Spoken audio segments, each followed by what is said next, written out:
Hello everyone. And welcome to Dad And me Love History. Dad and me love a whole lot of history. We could be the greatest team that the world has ever seen. Dad and me love a whole lot of history. Welcome to the history of dough, bread, bucks, loot, smackers, cheddar and moolah. Also known as money. So, we set off on a mission to find out the name of the man or woman who invented money. But that didn't work. True, gotta love kids' honesty. Yeah, some forms of money go back to times before history was even written down, so we don't know exactly who got there first. We do know that bartering was used all over the world thousands of years ago. Do you know what bartering means? Does it mean like trading? Or... Yeah, it does. It means trading. It means swapping something. And it got to such a system where it might be commonly agreed that, for example, and I am making up this example, but for example, 1 cow equals 3 sheep, say. And that would be the same over the whole region or maybe even what we might call a country. So the bartering kind of developed so that you could almost say animals were money. Kind of the idea of money actually began before money with this bartering business, trading.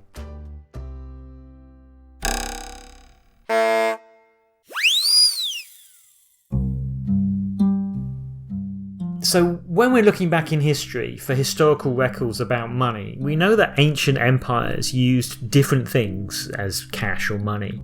How would ancient civilisations decide what to use as money? They had to use something rare, something hard to copy, and something that would last a long time. Yeah, that makes sense. If you think about it, if it wasn't rare, if it was just like, I don't know, grass or stones that you used as money, then people could just pick up money all the time and it would just really not be worth anything. Something hard to copy for the same reason, and something that would last a long time. Although, as we'll hear later, when we have our special interview guest, he actually mentions that at some point in history, we'll find out more later, they used alcohol as money. And he reckoned that would last a long time. Wouldn't last a long time with your mother around.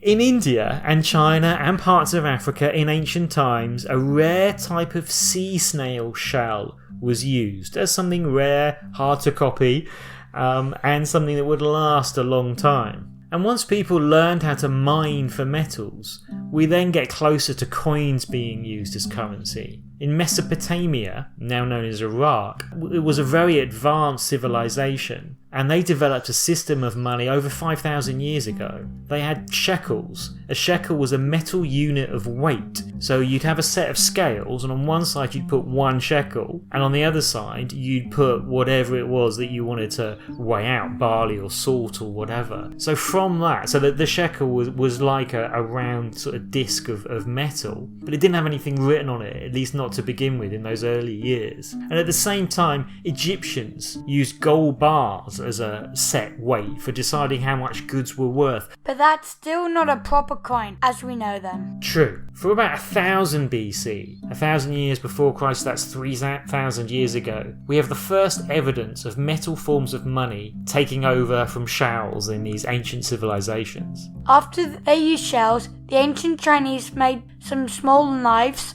and spades out of bronze and used them like money. Yeah, the school I taught at in Hong Kong, we were lucky enough to have some of these ancient forms of Chinese money in the school archives, so we used them in teaching the kids about ancient China.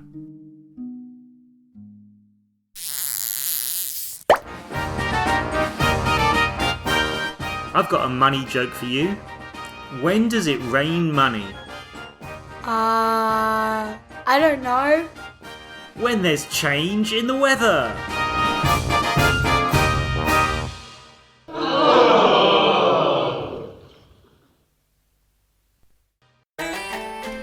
In the 7th century BC, the first man-made or human-made coins seem to have appeared separately in 3 different places on Earth. In ancient where? China? Good. Ancient China was one of them. India was another one, and coins closer to the style we have today, with the leader or country's name stamped on the coin. They appear to have been invented in the kingdom of Lydia, in what's Turkey today, around the 7th century BC, and then spread through Greece, ancient Greece, in the following centuries. So they're disc-shaped, made out of gold, silver or bronze, and with both sides having something stamped or imprinted on them. Often, on one side, was a human head.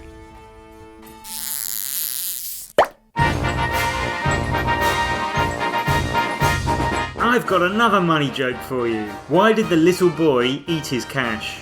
Because he wanted to be healthy? Greens! That's a good one, yeah. Greenback, green dollar. He's eating his greens. The actual answer as to why the little boy ate his cash is because it was his dinner money. Oh!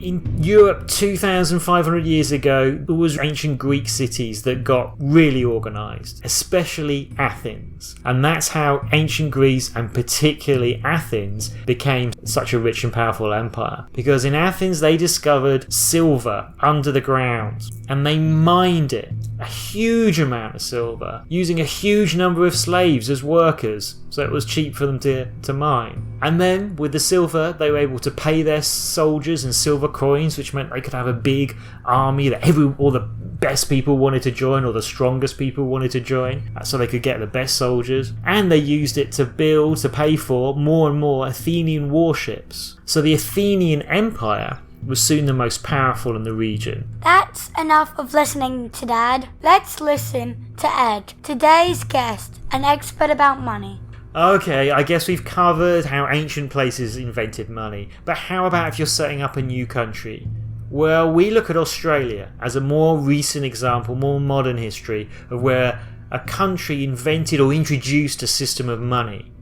By the way, if you want to hear about Australia before the Europeans arrived and started setting up these sorts of systems without asking the people who already lived here if they wanted them, check out episodes 6 and 7, where we got some great interviews with Aboriginal leaders.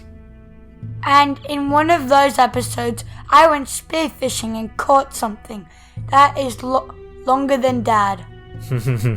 But first, listen to our interview here with Ed Washington, an expert from Sydney's Mint Museum.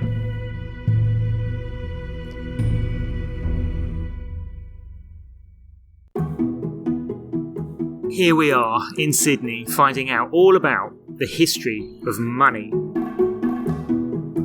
And we're delighted to be here with Ed Washington, who is a part of the education team for Sydney Living Museums, which includes Sydney Mint Museum. And James, do you know what a mint traditionally makes? And I'll give you a clue, it's not mint. Money? Money, that's right. So we've got the right guy here. Hi Ed, thanks for joining us today. Pleasure, nice to see you guys. So we're going to get straight in with some questions so we can educate ourselves about the history of money. Why do civilisations need to have some type of money? That's a really good question, and I think an answer might be that it just makes life easy.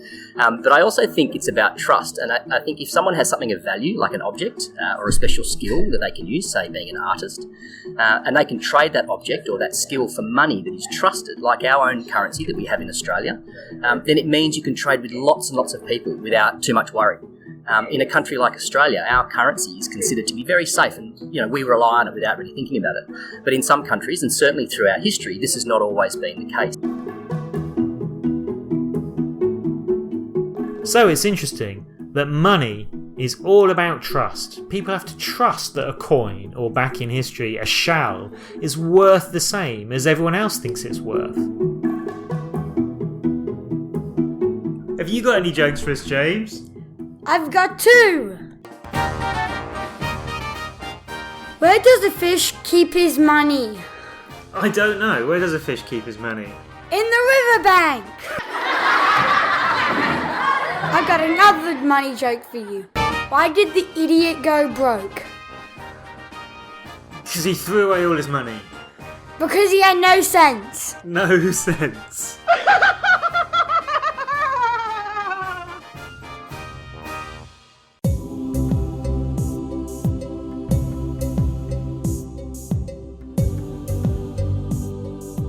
So we did lots of research, and we know that modern Australia began as several independent colonies, almost like separate countries that were set up when the British invaded. And those separate colonies were places like Sydney and Melbourne and Perth. So did they all share, Sydney, Melbourne and Perth, did they all share one common currency, one type of money that you could use in all of those cities right from the start? Well, when the colony of New South Wales was first established, bartering, which is a way of sort of agreeing on exchange between two people, was a common way for people in the colony to trade goods and services. So there wasn't a huge amount of money. And people also used alcohol, rum particularly, as a form of currency because it was long-lasting, it was valuable, and people wanted it for a number of different reasons. But in later years, as the population of the colony grew, people began using all sorts of international coins and tokens. So the currency in the colony and around Australia was a bit of a muddle, and it could be risky. But luckily, the discovery of gold in Australia in the 1850s actually provided a unique opportunity throughout the colony. So using our own gold. And that's where the Sydney Mint on Macquarie Street comes into play, which opened in 1855. And the gold sovereigns that they produced there, and a sovereign is a coin, were accepted in all parts of Australia, all the different colonies. And the Royal Sydney Mint kept making those sovereigns up until the 1920s. It was driven by the people because it goes back to that question of trust that I talked about. The gold miners much preferred having these gold sovereigns than banknotes or raw gold in their pocket. And so for them to turn that raw gold into a coin they could trust, they knew how much gold was in it, they knew it was properly made, and it was really quick too. To send their gold from the goldfields back to the mint. From Victoria, it might be a 10-day turnaround, so they'd use the gold escort, and they'd send their gold away, and then 10 days later they'd get their coins. So really good sort of business model, I guess you'd say. So the gold escort, that's the security, is it? That's the security, yeah. It was the police to start with, and then later as the trains started to be developed in the colonies, they used the trains and things like that. But it's, the gold escort was a threat of being robbed by bushrangers. And so they had to move very quickly, and they were heavily armed. Wow, okay. But it did happen that they did get robbed occasionally, I guess, in history. Oh, absolutely, yeah, absolutely. I think it's Frank Gardner stuck up the Eugowra gold escort in 1862. And that's the biggest gold robbery, I think, still in Australia's history.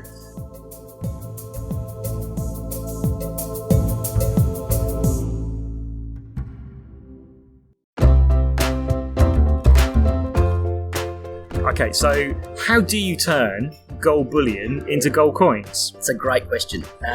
So during the gold rush, it was a really complex and time-consuming process, and it was mostly done by hand. So first of all, the gold miner had to discover some gold, which was hard work, on the goldfields, and then if they wanted to turn that gold into sovereigns, they'd send it to the Sydney Mint via the gold escort, which we mentioned earlier, hoping, of course, that it wasn't stolen along the way by bushrangers. So once it arrived on Macquarie Street, the mint, it was weighed and checked for its quality, and then it was melted down into liquid gold.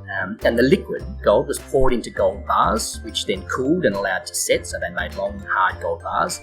And those bars were then rolled flat by huge rolling machines. Those bars then had the small sovereigns punched out of them using a coining machine, which literally punched the round coins out of those sort of long rectangular gold bars. So once the blanks, they were called, and you still see blanks produced today at a mint, once they were sort of perfect, they'd have the sovereign's head stamped on them, hence the name of the sovereign, and the date and the location, so it had the mint in Australia, and they were spent everywhere, on everything.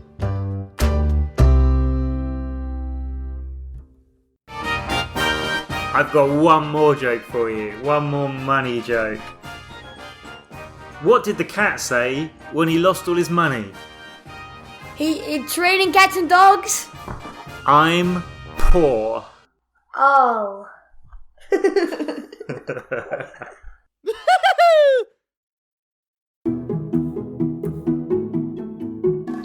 Are coins which are gold coloured made from gold today? Not in Australia. So unlike the past where you would actually have the precious metal in your pocket, Today our coins are made of less precious but really strong metals, things like copper and nickel and tin. So if you melt down today's coins, they're going to be worth less than if you just use them as coins. I would say so. Hang on to them. Well, thank you so much for informing us and educating us about the history of money, Ed. It's a real pleasure talking to you today. Thank you. Thanks, guys. Lovely to meet you. Thank you. We love history. We love history, baby. We love history.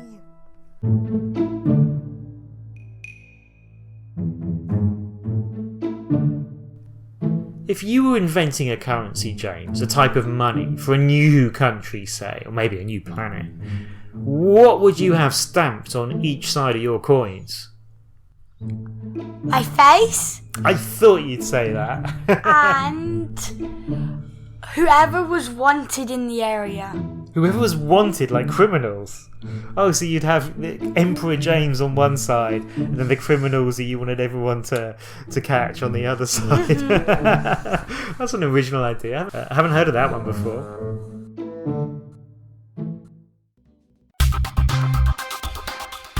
So that's almost it for this month, but here are some questions to see if you were listening. Number 1. What did some ancient places use as money before coins were invented?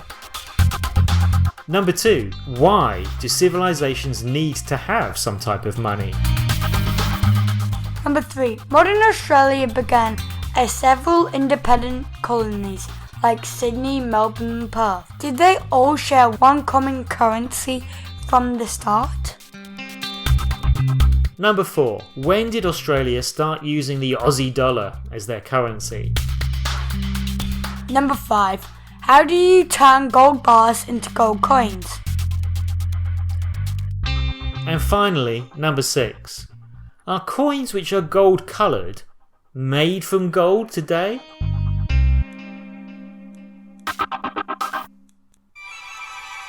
Well, that's about it from Dad and me. Hey people, have you told your friends about this great podcast series yet? Tell them about this episode. And please review us on iTunes or wherever you get your podcasts. And tell us what you think on Facebook Instagram. and Twitter. Bye for now from Dad. And me, Love History. Dad and me love a whole lot of history. We could be the greatest team that the world has ever seen. Dad and me love a whole lot of history.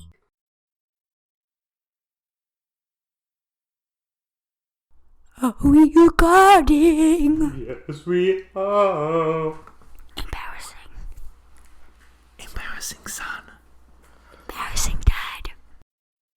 So, we need to, when we see it like this, we're all good. And when it's like this, Yep. it's not so good. Okay, that's fine. So, why do civilizations Why do civilizations need to have some type of money?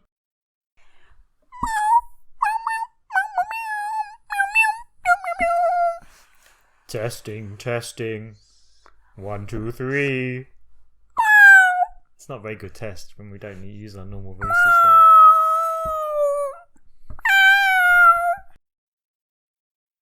Have you got any jokes for us, James? I've got 2. Oh. How many do I have? 2. Wah, wah, wah. Embarrassing. Embarrassing, son. How? I've got a money joke for you. When does it rain money? I don't know. When there's change in the weather. Ha! Ha! Ha!